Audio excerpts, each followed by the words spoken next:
Ce mécanisme a eu une torsion. C'est des milliards et des milliards de fois et ça ne se casse pas. Tout le système dont on a parlé, il est contenu, il est plus petit que ça. Vous allez aujourd'hui nous parler de l'ouïe, du sens de l'ouïe. Le sens de l'ouïe est absolument fondamental, très important. C'est un capteur de son. Un capteur de son entre, généralement, si c'est une bonne oreille, entre 20 et 20 000 Hertz ou vibrations par seconde. Un capteur ?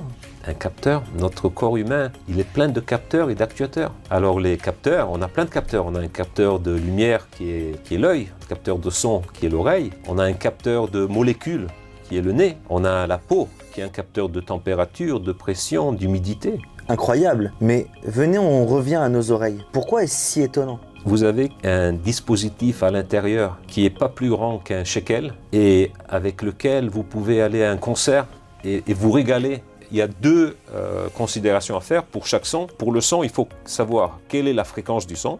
Il y a des sons à basse fréquence, il y a des sons à haute fréquence, et il y a aussi l'intensité. Je peux parler comme ça, ou je peux parler à haute voix. Et donc ça montre qu'il y a deux axes ici, la fréquence et l'intensité.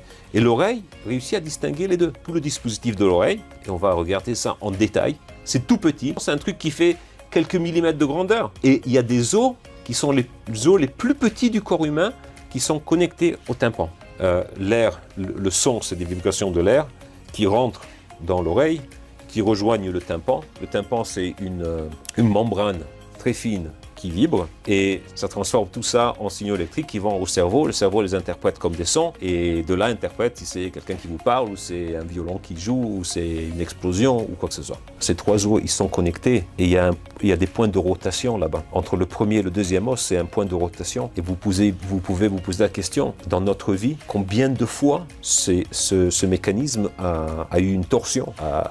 C'est des milliards et des milliards de fois et ça ne se casse pas et on parle d'une connexion qui est très fine. Ça, c'est un os qui fait ordre de grandeur millimètre et la connexion est encore plus fine que ça. Et ça résiste pour toute la vie. Que tout ça, c'est tout petit et dans un endroit qui est très rempli. Ce piston, il pousse le liquide, il monte sur cette structure à colimaçon et puis il redescend de l'autre partie. Il y a une partie qui monte, une partie qui redescend à la fin. Et entre les deux, il y a une structure qui est celle où il y a tous ces petits filaments qui, chacun pour une certaine fréquence, va donner le signal au cerveau. Voilà, ça c'est la fréquence qui a été excitée, avec quel niveau d'excitation.